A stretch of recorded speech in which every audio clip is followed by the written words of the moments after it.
Hi,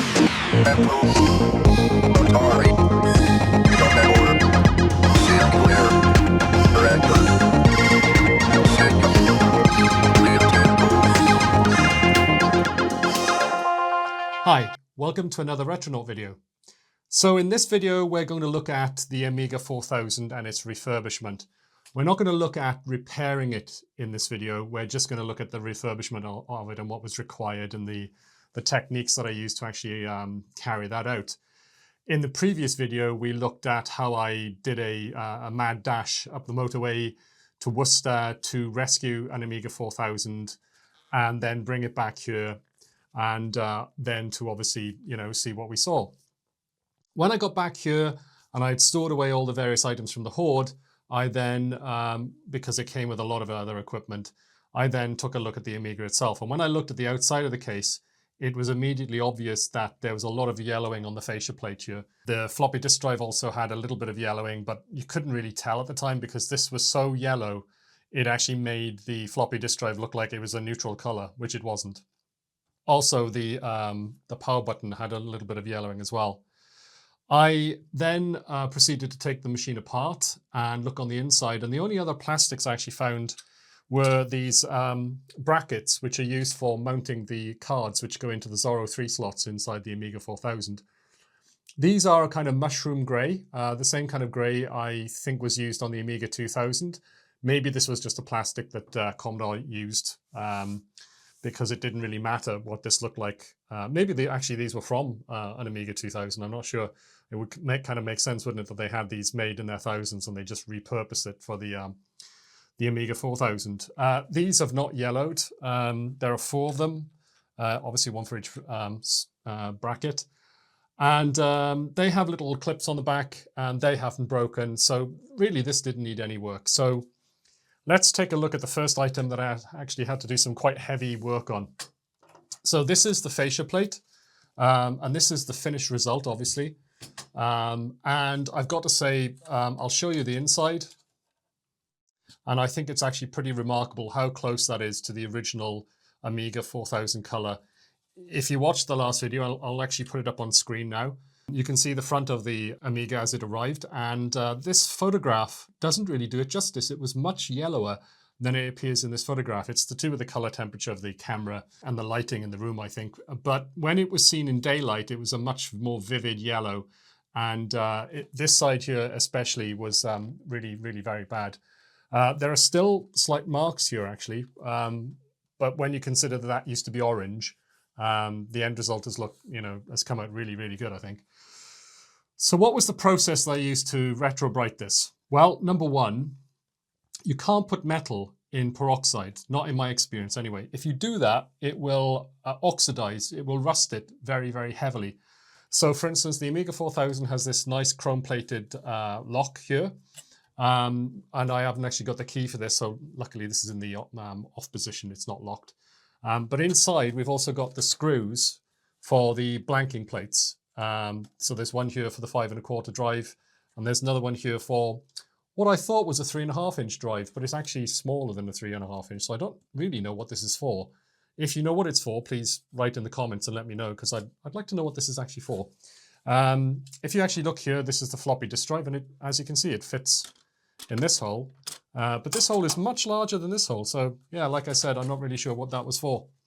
So the screws had to come out. They had to be put somewhere safe. The nut here had to be taken off so I could take the lock out. And then this was kept somewhere safe as well. And then basically these blanking plates and this blanking plate here, they were separated. And what I do then is I attach stainless steel bolts to the back of this using blue tack. Blue tack doesn't seem to react with peroxide, so that's why I use it to hold it on. I find it works better than duct tape. Originally I was using duct tape, but I found that falls off pretty quickly. Whereas I find that blue tack actually, for some reason, it just works in the peroxide. It doesn't really lose its tack. You need quite a lot of it actually, so you need to buy a couple of packs of it. Knead it up, make it into quite big balls, and then you press the heavy bolts into it. And the reason why I use stainless steel is because it doesn't seem to react with peroxide. Although, to be fair, I did make the mistake of putting in something else in stainless steel, and that did actually react. It rusted a bit. So definitely buy bolts, especially just to put in your peroxide, because they may rust, and you've got to keep an eye out for that. Once the bolts are held on with blue tack, you can then put the fascia plate like this in the water, in the peroxide and water mix. And what you will find is that as the chemical reaction happens with the UV light, it will produce a lot of bubbles, and those bubbles get trapped underneath the case, and it will inevitably try to float. And that's why you really need to weigh it down with something quite substantial. Go overboard with it. Don't try and be subtle with the weights. The amount of pressure, lifting power that just a few bubbles can produce is amazing. I did actually get a hold of some big pieces of lead, and I tried those instead of stainless steel, but the problem is lead oxidizes massively. It was producing lots of bubbles, and I didn't really like that. A chemist might tell me that that's producing some kind of horrendous poison. So I took that out. I didn't use that anymore, and I stuck with the tried and tested stainless steel. So if you look at the footage, you will have noticed in the footage that this side here was actually completely unyellowed. Well, at least to my eyes at the time. It was remarkable. It was here, it was very, very basically close to the original color. Then this surface here was actually very yellowed, as was the top surface here. Underneath here, again, wasn't as yellowed as up here, but it was a little bit. And then this side was just absolutely terrible. This had massive amounts of yellowing on here, to the point where I said, you know, it's kind of orange. And the other thing that was a bit annoying as well was it was yellow here, but it became more yellow as it went across. So it must have been in a very particular position next to a window, and there must have been some kind of gradual shade. So maybe this side got most of the sunlight in the day, and then as the sun moved around, it swept across, and it meant that this part of the case, for some reason, just didn't get as much light shining on it. And even if it did, it must have been quite diffuse. And that was why maybe this was up against a wall or something very dark, and it protected it. So how was I going to reverse this process? Well, obviously, you need to apply the most brightening to this end here, the second most to here and here, the third most to here, and least of all to here, because it's already basically retro-brighted, right? It's the natural color. So the way I did this was I put tape on here. I think I used masking tape. And I put it on here, and I put it on here at first, because I knew that I wanted both of these not really to receive any brightening. And then what I did was to give this side and this side a bit of time exclusively to brighten. I put it face down in the peroxide, and that meant that basically the light was coming in from above and it was going into the sides here. It wasn't obviously going to brighten the side with the tapes on at all. It's just going to leave them, you know, the way they were. But the other two sides would get quite a lot of brightening. And what I did was I kind of, I winged it, and I remembered how yellow the front of the case was. And what I did was I waited for the side of the case and the top of the case to get to that kind of yellowing before the next stage. So the idea was now that I harmonized the amount of yellowing left in the plastic between the top and this side. Was it this side? No, sorry. Yeah, it was this side. And yeah, so I harmonized those. Once I did that, I knew that I could then flip it over and then retro-bright the rest of it. This would then obviously get quite a lot of brightening, the majority of it, in fact, as would this. But because of the design of the uvinator, which hopefully you've watched in the previous video, the design of the uvinator is such that the light from the UV light will bounce in and hit the walls of the box and come in like this. And that means that it actually brightens the sides like this pretty much as the top. So it's a really effective design in doing that, in producing a very diffuse light. Obviously, though, the strongest light is coming directly down onto the top. But in my experience, it works really well on the sides as well. So by doing that, by harmonizing the amount of yellowing on here and here, I knew that I could then leave it for another, now this takes days. I think the side took about 2 days to get to the same kind of yellowing as here. Then it basically took another couple of days to then retro-bright this surface and this surface here.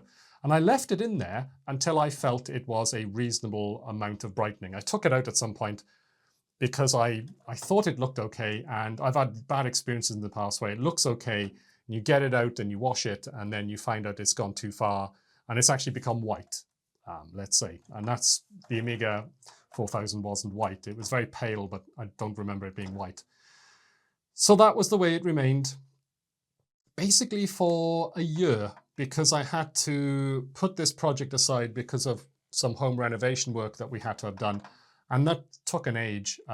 It took many, many months for that to get finished. And then when the house was back in reasonable shape and I was able to continue with this, I got the Amiga back down from my loft where it was stored, and I started to work on the repair again. Around that time, a friend came to visit me, and he saw this, and he said that he felt that it wasn't as bright as it could be. He felt that it was still a bit too creamy. And, he was kind of erring against caution, really, suggesting that I shouldn't be that cautious. And I was thinking, well, fortune favors the brave, and who dares wins, and all that stuff. And I should give it maybe another day. And what I realized as well was that the fascia of the floppy disk drive was actually quite yellow. In fact, it was more yellow than the Amiga 4000 at that point. And the button here, even though it looked very yellow, it didn't look yellow at all originally, I realized it looked quite yellow. So I decided to put both of these in. This is a very difficult shape because basically you don't need to retrobrite all of this. This is all perfectly fine. It's just the very tip here, the last like 3 millimeters, which actually sticks out through the hole here. That was the only part of it that really needed retrobriting. So I put a metal bolt on this using blue tack, and these all went back into the Uvinator for a few more days. Well, actually just this part of the floppy disk drive. It has some clips here and here. I just unclipped those carefully and took it out. Oh yeah, there was a spring on here as well, because obviously the floppy door is spring loaded. So I very carefully took that spring off. Obviously it could leap across the room and you'd never find it again. And I kept that safe. And so the fascia of the floppy disk drive, the button, and the computer's fascia went into the peroxide again. Obviously I had to take the bolt, the lock back out again, and all the screws as well. And it went back in for a day, and I checked it after a day, and the button here didn't look really any different, and this didn't really look very different. And I think in the end it went back in for another, I think it was 3 days. Now at this point, the peroxide which I was using had been in there for months, and I think it really wasn't very strong. It wasn't bubbling, especially as much as it would do normally, because when you have a lot of peroxide, you get a lot of bubbling, a lot of reaction. So I realized that the peroxide was weak. And that suited me because I didn't want to retrobrite this. I didn't want it to go too far. So I was happy for it to take a little bit more time. And then, I could leave it on overnight, and I could then go and check it, and then, be very, very conservative about it. So about 3 days passed, maybe 3 or 4 days. And eventually I thought, let's take it out and have a check. It's always a good idea when you think it looks okay. And that means I put it in a bowl to stop any peroxide dripping, took it to my kitchen, and then washed it in fresh water. Same thing with the floppy and the button here. Now I noticed that well, actually, let's talk about this first. I noticed at that point that this looked actually fantastic. And I really felt at that point that this was done. I think you'll agree it looks amazing. And I can't really wait to put this machine back together. So yeah, I'm very, very happy with this. The result is absolutely fantastic, and it's exactly the way I remember my Amiga 4000 back in the day. Very beautiful machine, I think. That kind of platinum white look. Very similar to the Apple IIc design. If you've ever seen that, that's a really nice color. I'm not sure if Commodore was inspired by that, but I would be, because that's a really lovely looking machine. I'm a big fan of the Apple IIc. So yeah, this is looking great. The floppy disk drive didn't look great, still was a bit yellow. The button especially wasn't, retrobriting as fast as I wanted it to. So I used some cream peroxide, 12% cream peroxide, which is actually used on hair. So I wouldn't really need that anymore. And I just smeared it on the top. It's got the consistency of sort of slightly runny toothpaste. And I smeared it on the top, and I made sure that it was left with a very even coating, quite thick, just on the tip. And then I propped it up like this in the box with the top of it facing towards the light, towards the UV light. And I left it in there with the floppy drive overnight.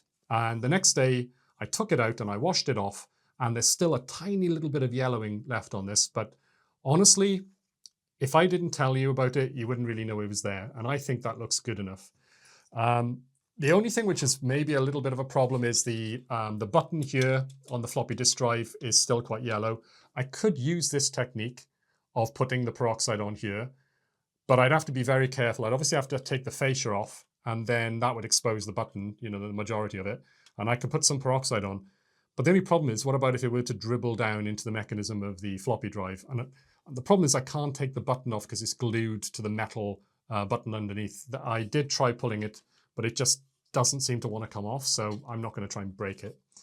So I think for now we'll just accept that that's going to be like that. So what else do we need to do on this machine to get the renovation done? Well, there's the outer case, obviously.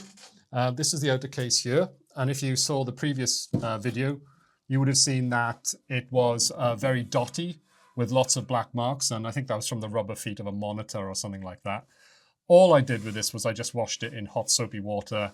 There's no point in me videoing that for you. I mean, at the end of the day, I'm just going to show you me washing this case with hot soapy water and a sponge. I used some light abrasion and all of the rubber came off. There are some marks on the paint. There's a few different marks here. There's a scratch somewhere. Yeah, I think this is the scratch near the front. But honestly, you know, this is a 30-year-old machine. I do not expect it to have absolutely no battle scars. And if you're going to talk about battle scars, these are probably about the minimum ones you would ever expect, really. You know, people did put monitors on these back in the day, and I probably will in the future. And sometimes a monitor will leave a little scuff mark like that. So I think that's fine. This is the chassis, obviously. And all I did with this was just wash it in soapy water again. And here, I'll just show you. This is actually where the brackets go. You see? So the brackets just click in there, and that's going to happen when we reassemble the machine, hopefully. So yeah, you know, that's ready to go in there. The rest of the machine, I think, looks okay. That's the back. There's a little bit of oxidization on the back, but basically it's looking pretty good. There's some kind of label here. You might get some alcohol and then try and take that off. But you can see the rest of the labels are there. So I was very careful when I was washing it not to wash off the markings. Because it's hard to tell what the ports are if you don't have those. So that's pretty important. And that's it, really. I think it's just ready to go back together. What we need now are the innards of the machine. But there is one more thing, and you will have spotted it here. I did think to myself, before I actually retro-brighted this, that it might be a good idea if I were to replace this, or rather to augment it with a Gotek. So I got in touch with a YouTube vendor, and I saw this one. What really attracted me to it was the color of the plastic. And you can see it's obviously not an exact match. I mean, this is much more creamy. But most of the Goteks that you see on sale on eBay are gray, sometimes black, sometimes white, but never anything close to the sort of color that we have here. And I thought that that was a pretty good match. I think this is obviously designed to match up with an Amiga 500. I don't know how it would fit in an Amiga 500, but anyway, yeah, this plastic must be used maybe in the community as a match with the Amiga 500. I said to the vendor, this is going to be put in Amiga 4000. I want you to produce it in a very pale beige. Those are the exact words I used, because I want to fit it in Amiga 4000. And unfortunately, I don't know why, but I said Amiga 4000 and he read Amiga 2000. So I think it was like 5 days later, this turned up. I saw it. I thought, that's great. That looks really fantastic. I can't wait to put that in. It's got all the lights there, and it's got obviously the USB there, and it's got the OLED screen there, which is wonderful. I already have one of these Goteks, with a different case, which is gray, which works better with my Amiga 2000. I'm very happy with it as a solution for getting, quick and easy access with floppy disks. So I thought this was going to be brilliant. Except I then thought, let's try to put this together. And I noticed problem number one, which is that it doesn't really fit in this hole here. So if I get it to here, that's actually as far as I can get it in. Well, actually there we go. So you can see it's sitting proud of the case. And I don't think that's intended. So I thought, well, that's very strange. So then I started to look about actually mounting it inside the case here. And I don't know if you can see that there, but the mounting holes are here, and this is the mounting holes up here for the 5¼ inch drive, where you put a CD-ROM. This is where the floppy disk drive goes. This is where this floppy disk drive goes. It's all great. Can you see the problem? There are no sides on this. So there are no side mounting holes, which means I can't mount it on anything in this. So I contacted the vendor, and then I discovered that they had a brain foobar, and for some reason they got the wires crossed. And he said, yeah, well, I printed it out for you so it would fit in your Amiga 2000. And I said, no, it's not an Amiga 2000, it's Amiga 4000. And I went back and I showed him our correspondence where I said that. So anyway, we are in the process at the moment of trying to work out if he can print some side plates for this, which I can then glue in place. And those plates would actually then have the holes already in them. So then I could mount this in this case. On top of that, obviously, there's the problem with it not fitting in the port. And I think the fix for that is that I need to probably reduce the height of this a little bit. And I'm probably going to have to use sandpaper. I know it sounds a little bit rough and ready and DIY, but that's basically the only thing that would make sense. I think it needs to be done very gently. It needs to be done very evenly and quite slowly. And basically what I would want to do is just get it like this on some pale sandpaper and wear away that edge until it was flush, because it's not actually flush with this. And I think that's the actual aperture I need to produce. It's the same thing here. It's not flush on this side. It's about probably 1.5 mil too big. And I also think it might be slightly too big at the top as well. I'm going to slide it in like this from the front. And then obviously if it lines up with the brackets and I can screw it in, then that's great. If that doesn't work out, if the stars don't align and, they produce the bracket and I put it on and it's just a mess and it doesn't work, I will then use this for another machine at some point in the future. Yeah, just put that down to experience. If it does work, then obviously it'll go in. And if it doesn't work, then the original floppy disk drive will go back in and I will just have to work out a different way of getting it to GoTech in the future. So that's it. That's where we are. The machine has basically retrobrighted about as well as I could ever have wanted to. The chassis is in good condition. I've washed it. It looks great. The top of the case is in good condition. Just a couple of scratches. It's nothing major. The button is good. We've got all the brackets. All we need now are the innards of the machine working. And that's where it gets problematic. And we'll look at that in the next video. Obviously, this is just about refurbishment. And yeah, the repair of this machine was quite the journey. Let's put it that way. So yeah, it's refurbed. It's ready to go. It just needs reassembly. And once we get the machine repaired, hopefully, then we'll put it all back together. And that will be a wonderful moment. So yeah, I hope you enjoyed this video. It's been pretty short. I'm sorry that I didn't actually film all this stuff, but at the time, I didn't have this channel really planned solidly. So it would have been a little bit weird for me to video all of this, not knowing if I was actually going to do this or not. But hopefully by sharing with you the process, it will help you to do any sort of renovations like this. The Uvinator is definitely a good solution. If you can get the parts that you need and put that together and you've got the space for that.